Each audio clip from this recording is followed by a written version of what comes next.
ఇప్పుడే country delight యాప్ని download చేసుకోండి. Download the country delight app now.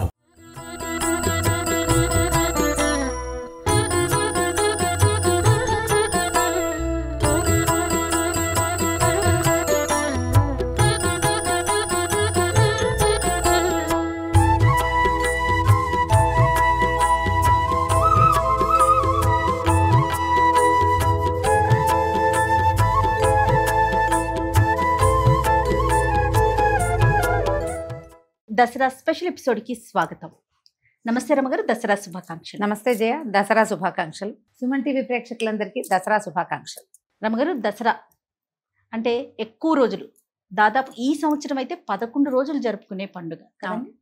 ఎప్పుడు కూడా మనము 10 రోజులు చేసుకుంటాం. 9 నవరాత్రులు, 10వ రోజు విజయదశమి కింద. ఈ సంవత్సరం మాత్రం 11 రోజులు వచ్చినాయి. మనం సుమన్ టీవీ ప్రేక్షకుల కోసం 11 రోజులు ఏ రోజు విశిష్టత ఆ రోజు, ఏ రోజు అలంకరణ, నైవేద్యాలు, తర్వాత మనం పాటించాల్సిన నియమాలు ప్రతిదీ కూడా మీలాంటి గెస్టులందరితో ఏ రోజుకి ఆ రోజు విడివిడిగా చేయించుతున్నాను రమ్మగారు. అందులో భాగంగా మొదటిగా ఈరోజు దసరాకి సంబంధించి పూర్తిగా ఈ 10 రోజులు పాటించాల్సిన నియమాలు, దసరా యొక్క విశిష్టత ఒక్కసారి మాట్లాడుకుందాం. మనకు పండుగలే ఎక్కువ. పండుగల్లో పెద్ద పండుగ సంక్రాంతి అయినా ఎక్కువ రోజులు జరుపుకునే పండుగ దసరా. తొలి రోజు నుంచి 10వ రోజు దాకా మనం విశేషంగా చేసుకుంటాం. దేవాలయాల్లో విశేషంగా జరుపుతారు. ప్రాంతాల వారీగా ఇంచుమించు భారతదేశం అంతా కూడా ఈ దసరా శరన్నవరాత్రులు విశేషంగా జరుపుకుంటారు. మన ప్రాంతం అంతా మనం అమ్మవారిని పూజించుకుంటాము. బొమ్మల కొలువులు అవి మనం పెట్టం, కానీ తమిళనాడు అంతా ఆ పక్కనంతా బొమ్మల కొలువులు పెట్టడం దసరాకి పెడతారండి. దసరాల్లో ఈ అమ్మవార్ల అలంకరణ విశేషంగా నవదుర్గలు అట్లా. మళ్ళీ ఈ పూజా విధానం కూడా ప్రాంతాల వారీగా చిన్న చిన్న తేడాలతోటి అంతా శక్తి పూజా విధానమే. సాత్వికమైన శక్తి పూజనం.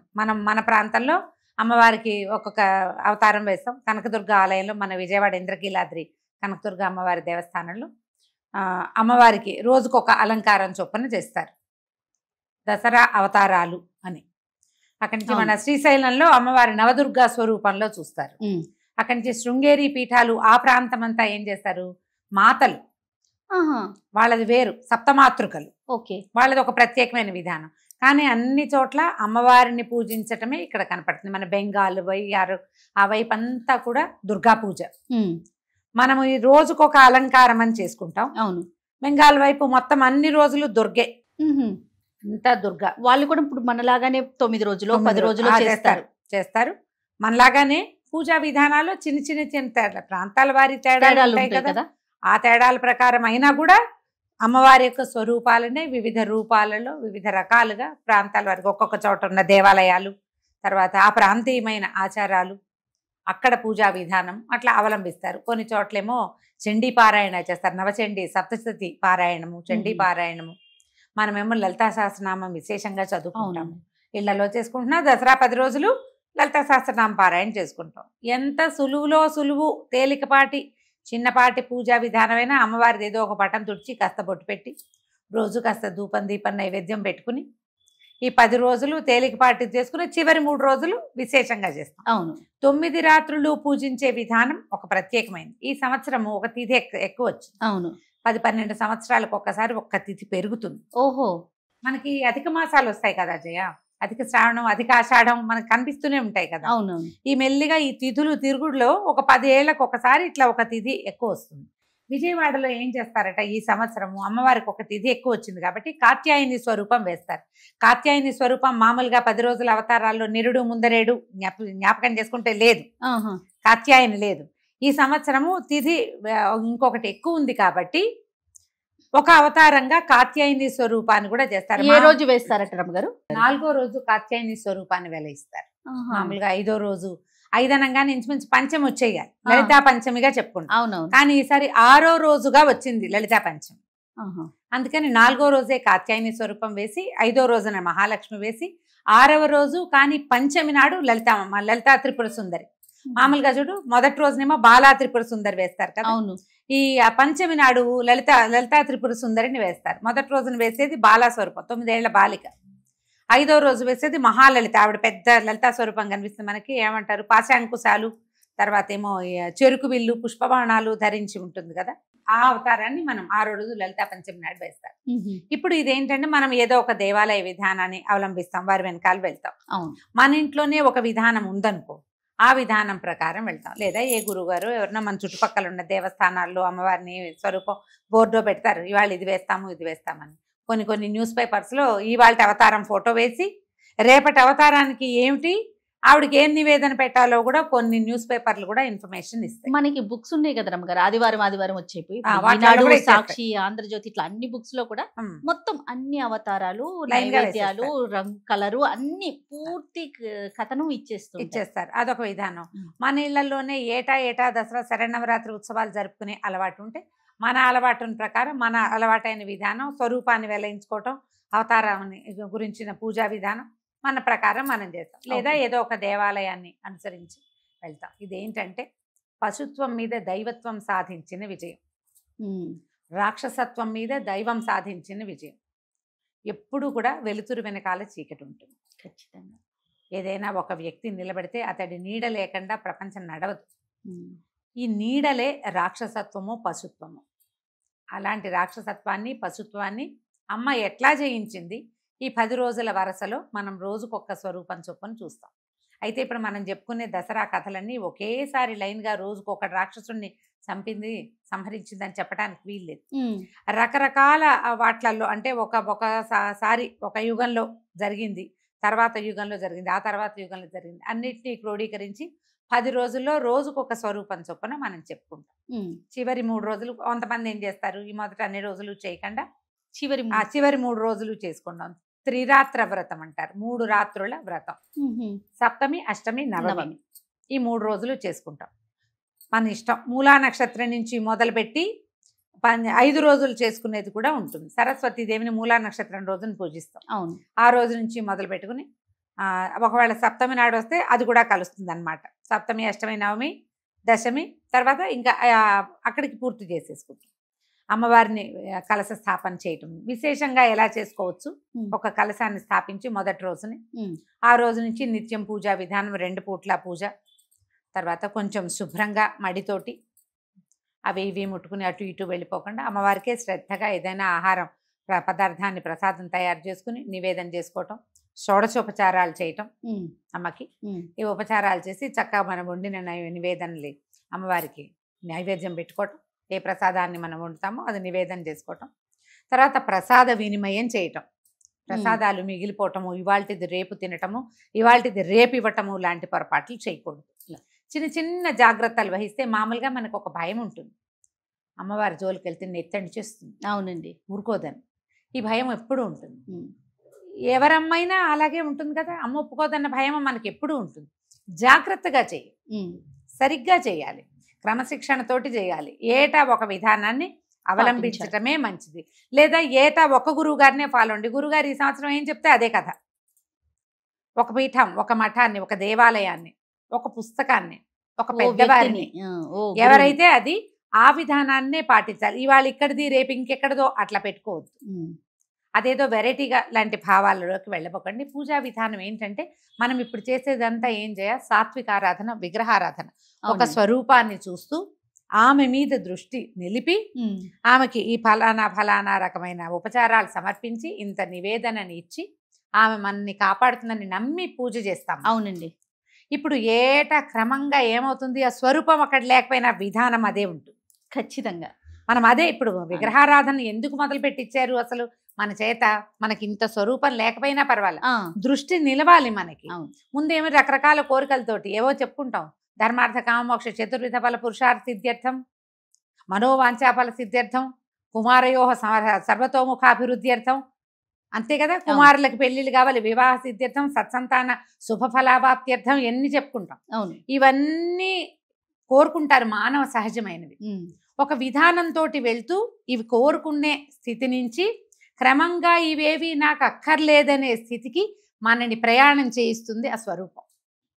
అందుకని ఎప్పుడు ఒకే రకపు విధానంలో వెళ్తుంటే క్రమంగా స్వరూపం లేకపోయినా మన దృష్టి నిలబడుతుంది, మన ఆలోచనలకి సక్రమమైన మార్గం వస్తుంది. కాబట్టి మనం ఎప్పుడు ఇలాంటి విధానాన్ని అవలంబించాలి. దానితో పాటుగా రమ్మగారు భవిష్యత్ తరాలకి మనం అందించేది అదే కదా. మనం మన పూర్వీకుల నుంచి, మన పెద్దల నుంచి మనం నేర్చుకున్నాం.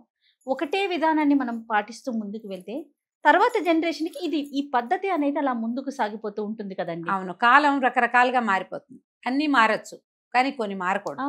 కొన్ని అందులో పద్ధతులు పూజా మార్చుకో- విధానాలు, మన సంస్కృతి సాంప్రదాయాలు, మన బేసిక్ విధానము మారకుండా ఉండాలి. మీరు బొమ్మలు పెట్టుకోవచ్చు, చక్కగా రోజు కుమారి పూజ చేసుకోవచ్చు. ప్రతిరోజు ఒక్కొక్క బాలిక చొప్పున 9 రోజులు 9 మంది బాలికల్ని పూజించుకోవచ్చు, లేదా ఒకే రోజు కుమారి పూజ పెట్టుకోవచ్చు. రమ్మగారు పూజా విధానం ఏ విధంగా చేసుకోవాలంటారు? ఇప్పుడు ఎంత పెద్దదైనా చేసుకోవచ్చు. అంటే ఎక్కువ రోజులు ఉన్న విధానం కదా రమ్మగారు. ప్రతిరోజు తల స్నానం చేసి దీపం పెట్టడం, ఉదయం సాయంత్రం పెట్టడం, ఇట్లా పాటించాలా? ప్రత్యేకమైన నియమాలు ఏమన్నా ఉన్నాయా అంటున్నా. నియమాలు 9 రోజులకి ఒకటే నియమం చేయాలి. మీరు 9 రోజులు, తొలి రోజు నుంచి 10వ రోజు దాకా పూజించి 11వ రోజున అపరాజిత పూజతోటి పరిసమాప్తం చేద్దాం, దీక్షలాగా తీసుకుందాము అంటే దీక్షా విధానం ప్రధానమైంది ఇందులో. చేయగలిగితే దీక్ష, మీరు ఏ నియమం పెట్టుకుంటే ఆ నియమం ఉల్లంఘించకుండా ఉండండి. ఏది పెట్టుకుంటే అది. మన ఇంట్లో ఉంది, కలసం పెట్టుకుంటాము, రోజు మడిగట్టుకుంటాము, 2 పూట్ల అమ్మవారికి షోడశోపచారాలు చేస్తాము. అమ్మవారు ఆవిడ ఏంటంటే శ్రీచక్ర నగర సామ్రాజ్ఞి. రాజుగారికి రాణిగారికి ఎన్ని జరుపుతామో అన్ని ఉపచారాలు సమర్పిస్తూ, చతుషష్ఠి ఉపచారాలు సమర్పిస్తూ పూజ చేసుకునే విధానం చేయొచ్చు. మేము ఈ అవకాశాన్ని బట్టి అఖండం పెట్టుకుంటారు కొన్ని ప్రాంతాల్లో. అఖండం పెడితే ఇది 10 రోజులు అఖండాన్ని సంరక్షించాలి. కలశం పెట్టుకుంటాం, కలశాన్ని సంరక్షించుకోవాలి, 2 పూట్ల పూజ చేసుకోవాలి. ఈ భోజనం అంటే అమ్మవారికి నివేదన చేసిన పదార్థాన్ని వినిమయం చేయాలి. ఎక్కువ మంది మన ఇంట్లో భోజనం చేసే పద్ధతి ఉండాలి, లేదా మన ఇంట్లో నుంచి అన్నం బయటికి వెళ్ళాలి. మీరు కుంకుమార్చన లాంటివి విశేషంగా చేస్తే ఆ విశేషానికి తగినట్టుగా అన్న సమారాధన చేసుకోవాలి. ఇప్పుడు ఎంత గ్రాండ్గా పెద్దదిగా జాగ్రత్తగాను చేయొచ్చు, జాగ్రత్తగా సింపుల్ గాను చేసుకోవచ్చు, మన వెసులుబాటుని బట్టి. ఇప్పుడు అంత పెద్దగా చేయలేమనుకో, రోజువారీ లలిత సహస్రనామమో లేదా ఖడ్గమాలో మీకు ఏది చేత వస్తే అది అమ్మవారి యొక్క నామావళి ఏదో ఒకటి అష్టోత్తరమైనా చెప్పుకోండి. ఓ దీపారాధన చేసుకోవటం, అమ్మవారికి పువ్వులు గంధము సమర్పించడం, ధూపం దీపం ఏదైనా నైవేద్యం. అమ్మవారికి అన్నాహారం చాలా ఇష్టం, ఆమె అన్న ప్రీతి కలిగింది. అందుకని ఏం చేయటము, పాయసము, పులిహోర, పెసరపప్పు వేసిన అన్నము, పూలగము, గుడాన్నము, పులిహోర ఏదో ఒకటి కొద్దిగా అంత నివేదన చేయండి. ఈ నివేదనని ఖర్చు పెట్టండి. మనం ఇంట్లోనే ఎక్కువ 5-6 ఉంటే సరిపోతుంది. ఎవరికైనా ప్రసాదంగా పెట్టుకోండి. ఇప్పుడు ఇది కూడా మన వల్ల కాదు, అది చేయలేమనుకో, రోజు ఒక పండో ఫలము నివేదన. మీరు పెద్దదిగా చేసినా చిన్నదిగా చేసినా ఒక బేసిక్ ఏముంటాయి, పెసరపప్పు వేసిన పులగమన్నం అంత కప్పు, తర్వాత అంత పానకం, కొద్దిగా వడపప్పు నివేదన చేస్తే ఏంటంటే అమ్మవారిది ఉగ్రకళ కలిగి ఉంటుంది కాబట్టి ఎంతో కొంత మనం చదివితే ఆమె వేడి పెరుగుతుందని చల్లబరచడం కోసం ఇవి పెడతారు. వీటిని నివేదన చేసుకోవటం, చక్క ప్రసాదం తీర్థం పుచ్చుకోవటం, పొద్దున్నే చేసుకుని చకచకా చేసేసుకోండి. కొంచెం పొద్దున్నే లేవటం. సాధారణ నియమాలు ఏంటంటే ఏకభుక్తము, భూసైనము, బ్రహ్మచర్యము. ఏకభుక్తం అంటే పొద్దుటిపూట ఏదో మీరు ప్రసాదం కనుక పుచ్చుకుంటే పనికొస్తుంది, ఇబ్బంది ఏం లేదు. మనం పొద్దున్న నివేదన పెట్టింది పుచ్చుకోవచ్చు, ప్రసాదం తీసుకుంటే అది ఏకభుక్తం కిందకే వస్తుంది. రాత్రిపూట చుక్కలు చూసాక పూజ చేసేసుకుని రాత్రికి పూర్తిగా వంట చేసుకుని అమ్మవారికి నివేదన చేసుకుని భోజనం చేసేసేయచ్చు. మీరు ఏది పెట్టుకుంటే అది, ఎంత నియమం పెట్టుకుంటే ఆ నియమం ప్రకారం వెళ్ళండి. తాంబూలం ఇవ్వటం ఇలాంటి నియమం ఏమన్నా ఉంటుందండి? తప్పకుండా. ఈ దసరాలో ఏంటంటే దేవీ ప్రసన్నత ఎక్కువగా ఉంటుంది. మామూలుగా మనకి శరత్కాలం, ఈ శరత్కాలపు చంద్రుడు అతిపెద్దవాడు. అవును కదా, శరత్కాలపు వెన్నెల చాలా చల్లగా ఉంటుంది, చంద్రుడు తెల్లగా ఉంటాడు. ఎందుకని, ఈ సీజన్లో శరత్కాలంలో చంద్రుడు భూమికి దగ్గరగా వస్తాడు. అప్పుడు అమ్మవారి యొక్క కరుణ మన మీద ఎక్కువగా ఉంటుంది. ఇలాంటప్పుడు మన ఇంటికి ఏ చిన్న పాపాయి వచ్చినా, ఒక ముత్తైదు వచ్చినా, ఒక కన్నెపిల్ల వచ్చినా, ఎవరైనా సరే దేవీ స్వరూపంగా భావించి ఓ బొట్టు కుంకుమ ఉంచి, కుదిరితే పసుపు పారాణి పెట్టగలిగారా మంచిది, లేదా బొట్టు అయినా పెట్టి ఒక పండో ఓ ఫలము, పువ్వులో, ఓ కొబ్బరికాయలో, అరటిపళ్ళు, ఏవో సీజన్ అంతా చాలా రకాలు వస్తాయి. ఈ ఋతువులో పళ్ళు ఎక్కువ వస్తాయి. ఈ కాలంలో దొరికేటువంటి ఏ పండునైనా మీరు తాంబూలము వక్కలతో కలిపిస్తే మహత్తరం మంచిది. తాంబూలాలు అవి పెట్టుకోలేదు, పళ్ళు అయితే ఉన్నాయి, తప్పకుండా వచ్చిన వాళ్ళకి బొట్టు పెట్టండి, ఓ పండో ఫలమో చేతిలో పెట్టండి. ఇది నియమంగా. అంటే ఇప్పుడు మనం వరలక్ష్మి వ్రతాలు ఎట్లా చేస్తాం, శ్రావణ మాసంలో విశేషంగా లక్ష్మీదేవి వచ్చినట్టుగా ఇప్పుడు అమ్మవారి నడిచొచ్చిందని భావించండి. ఎవరు వచ్చినా సరే బొట్టు కాటికా పెట్టకుండా పంపించద్దు. వాళ్ళకి బొట్టు ఇవ్వాలి, ఏదో ఒక పండో ఫలమో కాస్త ప్రసాదము ఏదో ఒకటి చేతిలో పెట్టండి. ఇవన్నీ ఏం లేదు, ప్లస్లు పాజిటివ్ అంతే ఎనర్జీ అంతే, మనసుని ప్రశాంతంగా ఉంచుకోవడం. ఉంచుకోవడానికి. అంతే. దీంట్లో ఈ మళ్ళీ ఈ పండగ 10 రోజులు మీరు పూజ చేసినా చేయకపోయినా, పెద్దదిగా చేయకపోయినా కూడా ఈ 10 రోజులు పోట్లాడద్దు, మీరు పోట్లాడుకోకండి, దుర్భాషలు ఆడకండి, అత్తగారులు కోడళ్ళు కొట్టుకోవద్దు, తల్లులు పిల్లలు కొట్టుకోవద్దు, భార్యాభర్తలు కొట్టుకోవద్దు, తల్లులు పిల్లల్ని కేకలేయద్దు. ఎన్ని జాగ్రత్తలు వహించాలి. అవును పక్కింటి వాళ్ళతో వెనకింటి వాళ్ళతో కూడా పోరాడకండి. సాధ్యమైనంత ప్రశాంతంగా ఈ 10 రోజులు అమ్మవారు సుప్రసన్నంగా ఉండి వరాలు ఇవ్వడానికి సిద్ధంగా ఉంటుంది. ఆ వరాలు అందిపుచ్చుకోవటానికి రెడీగా ఉండాలి. ఉండండి. చక్కగా మనం ప్రశాంతంగా ఉంటే ప్రశాంతత పెరుగుతుంది, వాతావరణం అంతా ప్రశాంతంగా ఉంటుంది. కాబట్టి శ్రద్ధగా ఈ 10 రోజుల పండుగని సమాప్తం చేసుకోండి. మరొకసారి మరి ప్రేక్షకులందరికీ కూడా దసరా దసరా శుభాకాంక్షలు. శుభాకాంక్షలు.